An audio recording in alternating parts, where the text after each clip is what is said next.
The silent return. The cargo hauler Iron Hope drifted through the outer trade routes, its hull scarred by countless encounters with pirates and worse. Commander Lyra Voss stood at the helm, her weathered hands gripping the console as she reviewed their meager fuel reserves. 20 years she had spent running cargo for the Krellian Empire, 20 years of watching her people serve as laborers and soldiers for alien masters who viewed humans as clever animals at best. Her navigator, Marcus Chen, suddenly jerked upright in his seat. His fingers flew across his console, checking and rechecking the readings. The color drained from his already pale face as he turned to face Lyra with wide eyes. "Commander, you need to see this. The sensors are picking up something impossible in the Sol system coordinates." Lyra frowned and moved to his station. The Sol system had been empty for 2 millennia, ever since Earth mysteriously vanished without explanation. Every human child knew the story, passed down through generations like a creation myth. Earth, the birth world, had disappeared one night, taking with it 3 billion souls and leaving behind only empty space and unanswered questions. But now, according to Marcus's sensors, something massive occupied those coordinates. Not debris, not an asteroid field, but a planet. A living, breathing world with an atmosphere, oceans, and what appeared to be vast cities sprawling across its continents. "Run a diagnostic on the sensors," Lyra ordered, though her heart was already racing. "This has to be a malfunction." Marcus ran 3 diagnostics. Each came back clean. The readings remained consistent. A planet existed where none had been just yesterday, sitting in the exact coordinates where Earth should have been, radiating energy signatures unlike anything in their databases. The bridge fell silent as the rest of the crew gathered around the screen. Elena Rodriguez, their engineer, whispered what everyone was thinking but afraid to voice. "It's Earth. It has to be Earth." Before Lyra could respond, alarms screamed through the ship. 30 Krellian warships dropped out of hyperspace, surrounding the system like predators sensing wounded prey.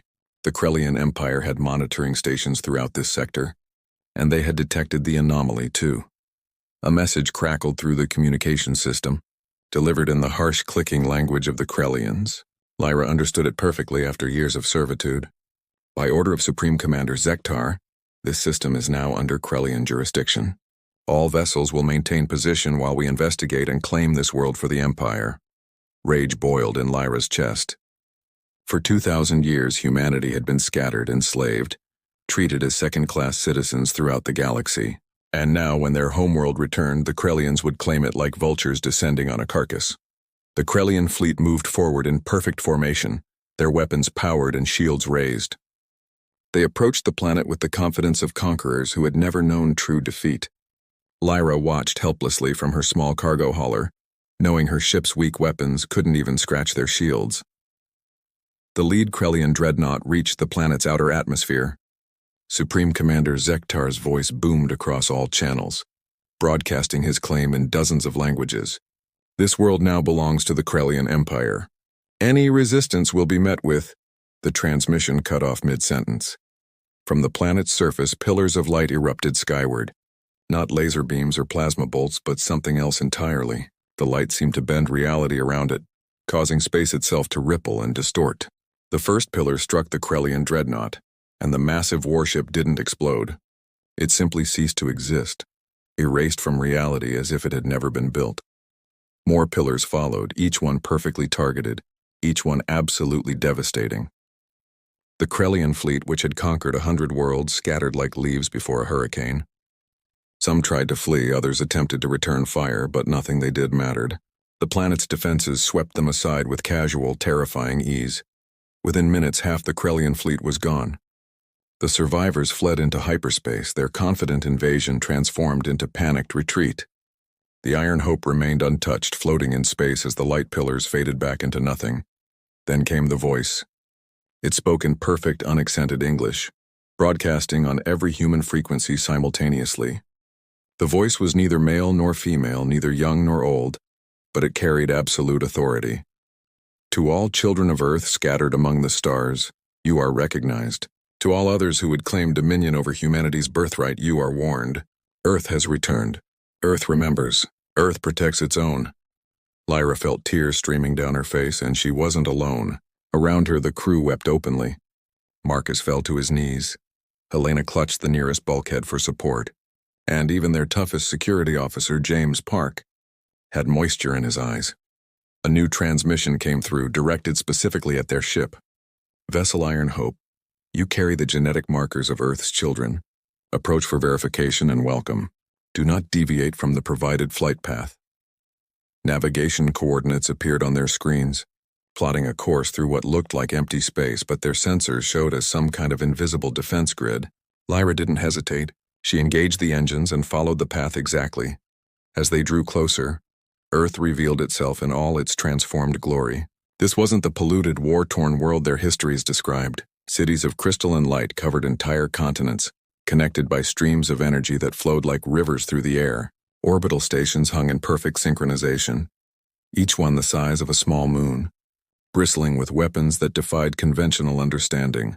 The planet glowed with health and power, its oceans clean and brilliant blue, its forests vast and green, yet something was different about it all.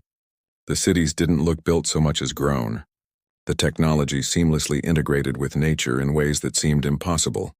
"Commander," Elena said softly, studying her readings, "the entire planet is giving off an energy signature I've never seen before. It's like the whole world is alive, not just with biological life, but with something else, something engineered." Before Lyra could respond, their ship shuddered gently. A scanning beam passed through every deck, every room, touching every crew member. It felt warm, almost comforting, like being examined by a concerned parent checking for injuries. The voice returned, speaking directly to their bridge. "Genetic verification complete. 23 confirmed descendants of Earth detected aboard your vessel. You may proceed to Orbital Station 7 for processing and orientation. Welcome home, children of Earth." As the Iron Hope moved toward the designated station, Lyra noticed hundreds of other ships converging on the planet. Some were massive colony ships, others small personal craft, but all carried humans who had heard Earth's call. The scattered children were returning home, but questions burned in Lyra's mind. Where had Earth been for 2 millennia? How had it transformed so completely? And most importantly, what did its return mean for the galaxy that had grown comfortable with humanity's servitude? She thought of the Krellian fleet, erased with such casual power, and realized the galaxy was about to learn a harsh truth. Humanity hadn't disappeared because it was weak. It had disappeared to become something stronger than anyone could have imagined. The test of Blood Orbital Station 7 loomed before the Iron Hope like a geometric puzzle crafted from starlight and steel. Its surface wasn't smooth, but consisted of millions of hexagonal panels that shifted and adjusted constantly, each one gleaming with an inner radiance. As their ship approached the docking bay, Lyra noticed the station's true scale. It could have swallowed 1,000 vessels like theirs and still had room for more. The docking procedure happened automatically. Invisible forces guided their ship into a berth with precision no human pilot could have achieved. As the airlock sealed, Lyra gathered her crew in the cargo bay. They stood in a loose circle, each face showing a mixture of hope and apprehension. "Whatever happens next," Lyra said, meeting each of their eyes in turn, "we face it together. We've survived 20 years under the Krellians. We can handle whatever Earth has become." The airlock opened with a soft hiss, revealing a corridor that seemed to be carved from a single piece of white crystal. Light emanated from within the walls themselves, casting no shadows. The air that flowed in smelled of rain and growing things, impossibly fresh after years of recycled ship atmosphere. A figure emerged from the light. Tall and lean, dressed in a form-fitting suit that seemed to be made of liquid metal, constantly shifting between silver and deep blue. The person's face was human but enhanced somehow, with eyes that held flecks of gold and skin that seemed to glow with inner health. When they spoke, their voice resonated with harmonic undertones. "Greetings, children of the scattered. I am Sentinel Kai, assigned as your guide through the reintegration protocol. Please follow me." They walked through corridors that defied conventional architecture. The walls curved and flowed like frozen water, while the floor beneath their feet felt solid yet seemed to ripple with each step. Other groups of returning humans passed them, led by their own sentinels, their faces showing the same wonder and confusion Lyra felt. Marcus whispered beside her, "Look at their eyes, Commander. All the sentinels, they have the same golden flecks." He was right. Every Earthborn human they passed shared similar characteristics. Not identical, but clearly changed in fundamental ways, enhanced, evolved, something that went beyond natural development. Sentinel Kai led them into a vast chamber where hundreds of returning humans had gathered. The ceiling stretched impossibly high, displaying a real-time view of Earth below. At the center of the room stood a raised platform where 3 figures waited. Unlike Kai, these 3 wore no suits, instead dressed in simple white robes that somehow conveyed more authority than any uniform. The center figure, a woman with silver hair and ageless features, stepped forward. When she spoke, her voice reached every corner of the chamber without amplification. "I am Counselor Terra, speaker for the Unified Earth Collective. You stand here as children returning to a home you have never known, carrying the blood of Earth but not its memory. Before you can walk upon the soil of your birth world, you must understand what Earth has become and choose your path." She gestured, and the air above the platform shimmered. A holographic display materialized, showing Earth as it had been, brown and dying, its resources depleted by war and greed. 2,000 years ago, Earth faced extinction, not from external threats but from humanity itself. Wars, environmental collapse, and social breakdown had brought our species to the brink. The colonies had fled to the stars, leaving the homeworld to die. But some remained. Some refused to abandon Earth. The display shifted, showing massive construction projects, technologies beyond current galactic standard, and humans working with machines that seemed almost organic. We made a choice. If Earth was to survive, if humanity was to have a future worthy of its potential, we needed time. Time to heal our world, time to evolve beyond our destructive nature, time to prepare for the galaxy that had grown hostile to human independence. Elena stepped forward from their group, unable to contain her curiosity. "You hid an entire planet? How is that even possible?" Counselor Terra smiled, the expression both warm and slightly sad. "We didn't hide Earth, child. We shifted it. Using technologies developed in desperation, we moved Earth slightly out of phase with normal spacetime. We existed in the same location, but in a parallel dimensional frequency. To the galaxy, we simply vanished." The implications staggered Lyra's mind. The level of technology, the coordination, the sheer audacity of such an action defied comprehension. "For 2 millennia, Terra continued, we rebuilt. We merged human consciousness with artificial intelligence, creating the collective.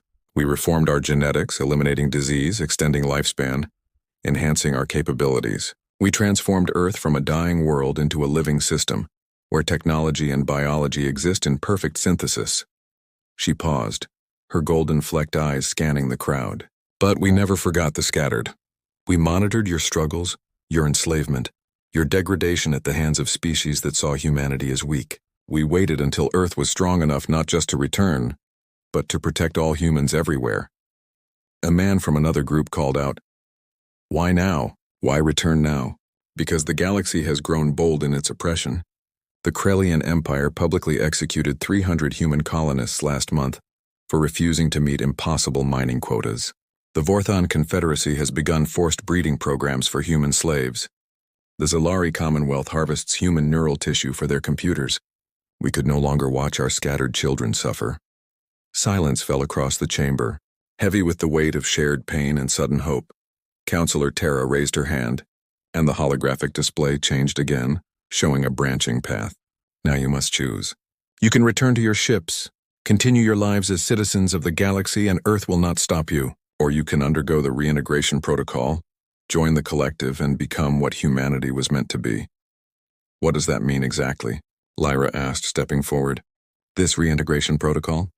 "It means transformation, Commander Voss. Your genetics will be enhanced to match Earthborn standards. Your mind will be connected to the collective, not controlled but linked. You will gain access to technologies and capabilities beyond current understanding. But you will also accept responsibilities. Earth does not seek to conquer the galaxy, but to free humanity from its chains. Those who join us commit to that purpose." James Park, ever the skeptic, crossed his arms. "And if we refuse? You'll really just let us leave?" "Yes, Earth forces no one, but understand those who leave cannot return. The choice must be genuine, not coerced. You have 24 hours to decide." They were assigned quarters that made their best colonial accommodations look like prison cells.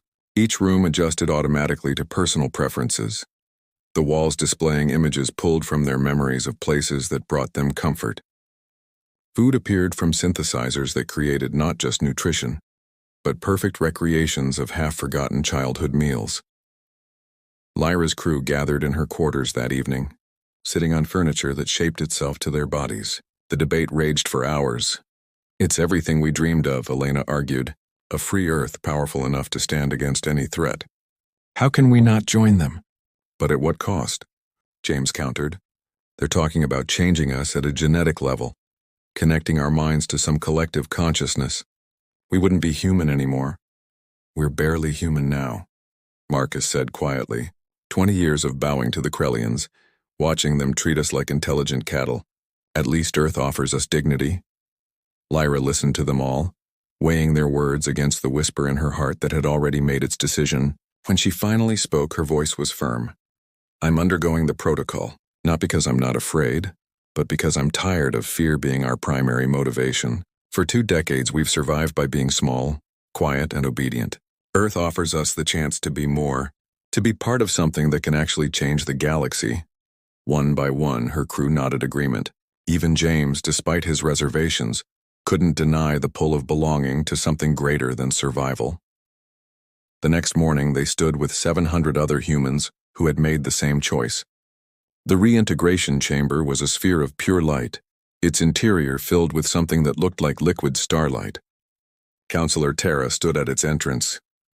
"You have chosen to become Earth's children once more. The process will not be painful, but it will be profound. You will sleep, and when you wake, you will be transformed. Your memories remain your own, your personality unchanged, but your capabilities will expand beyond current imagination." As Lyra stepped into the light, her last thought as purely scattered human was a prayer, not to any god but to the Earth itself, asking that in becoming more than human, they wouldn't lose their humanity. The light embraced her, and she felt herself dissolving and reforming, not dying but being reborn. Somewhere in that light she heard the voice of Earth itself, welcoming its lost children home at last.